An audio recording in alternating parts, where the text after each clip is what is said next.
Olá pessoal, nessa videoaula irei mostrar de uma maneira simples e objetiva o formato dos orbitais atômicos, especificamente os orbitais S e os orbitais P, tá?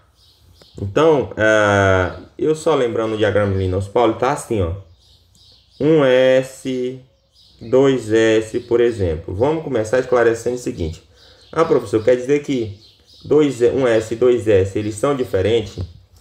Eles são diferentes, mas em termos de energia. Em termos de formato, não. Ambos serão esféricos. A diferença é que quem é 2s vai ter um formato maior, que representa a quantidade de energia. E se for 3s, vai ser o quê? Maior ainda? Sim. Então, se compreendeu. Quanto maior o número quântico principal que esteja acompanhando, maior a energia do orbital. Nesse caso, a gente representa por um círculo maior ainda, ou uma esfera maior, tá? E o P é equivalente. Se é 2P, ele tem uma menor energia do que o 3P, do que o 4P e assim sucessivamente. Então, o formato do orbital S, ele é esférico. Vai mudar em algum momento? Não. Ele vai ser sempre esférico, tá?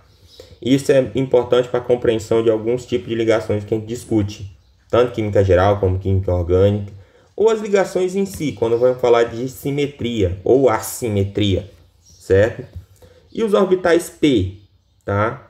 Os orbitais P, começa lá no diagrama por 2P, qual é o formato dele? Eles têm formato de halteres, tá? Então, é um negócio assim, por exemplo, tá? E dá importância de olhar eles, porque diferentemente da esfera, esse formato de halteres, ele pode ter um sentido preferencial, principalmente quando eu vou fazer uma ligação. Quando eu vou fazer uma ligação, por modelagem, eu tenho que tomar o plano cartesiano, x, y, z, tá?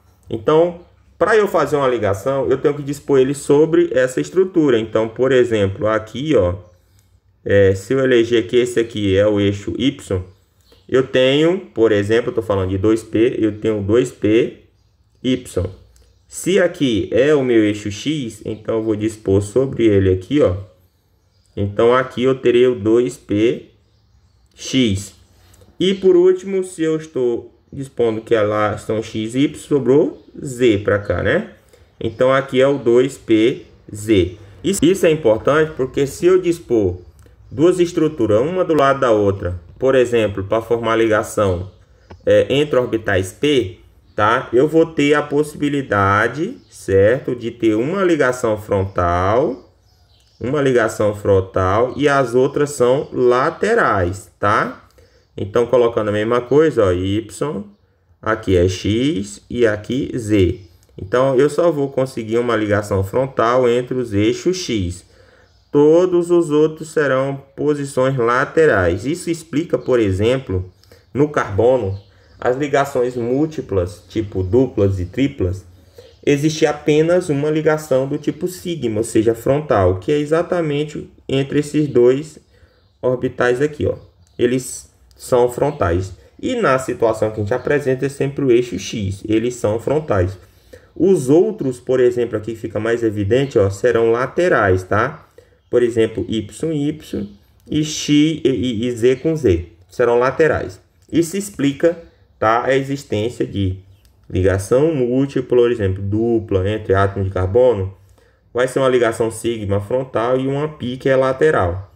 Se são ligações tripla, então essa terceira ligação, a de baixo, tá? Essa aqui vai ser também de natureza pi, ou seja, lateral, que no caso seria formado pela sobreposição lateral dos orbitais 2pz, certo? Essa é a importância de saber o formato dos orbitais. Ok, gente?